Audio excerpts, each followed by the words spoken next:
విశాఖ జిల్లా collector Harendra Prasad IAS ని ఆయన కార్యాలయంలో మర్యాదపూర్వకంగా కలిసిన city journalist welfare association team. ఈరోజు ఎంతో శుభకరమైన చాలా పవిత్రమైన రోజుగా నేను నా జీవితంలో భావిస్తా ఉన్నాను. ఏదైతే వేలాది మంది భక్తుల సమక్షంలో అనంతపద్మనాభ స్వామి ఈ దేవాలయం మళ్లీ ఈరోజు శిఖర స్థాపన అనంతపద్మనాభ స్వామి చూసుకోవడం చాలా సంతోషకరంగా ఉంది.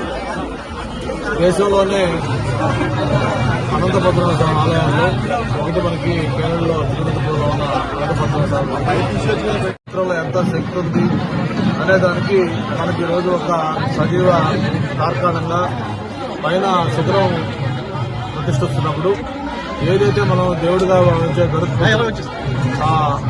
పైన 3 సార్లు కరెక్ట్ గా ఆ శిఖరం చుట్టూ కూడా ప్రదక్షిణ చేయడమే ఈ శిఖరం, ఈ ఆలయం, ఈ క్షేత్రం దీనికన్నా పవర్ ఏంటో, దీనికన్నా ప్రాముఖ్యత ఏంటో తెలియజేసింది.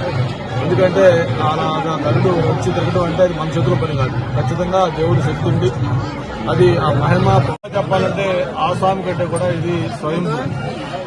అటువంటి అనంతపద్మనాభ స్వామి ఆలయం కొన్ని కారణాల వల్ల ఒక తిరుగుబడి ఇది కొంచెం మరమ్మతులు గురి కావటం, ఆ తర్వాత మన ప్రభుత్వం ప్రత్యేకంగా దీని మీద దృష్టి పెట్టి ఈ పైకి ఘాట్ రోడ్డు కానీ లేకపోతే ఆలయాన్ని మొత్తం మరమ్మతులు చేయడం కానీ పైన శిఖరం ఏదైతే ఆలయానికి చాలా ఇంపార్టెన్స్ ఉందో మరి అటువంటి ఈ క్షేత్రంలో నేను స్థానిక ఎమ్మెల్యేగా ఈ క్షేత్రం అభివృద్ధిలో పాల్పంచుకోవడం నాకు కూడా ఒక అదృష్టంగా భావిస్తా ఉన్నాను.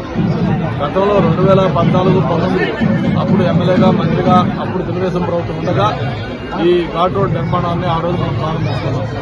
దాదాపు పూర్తి చేసుకుని కొద్దిగా బ్యాలెన్స్ ఉంటే లాస్ట్ టైం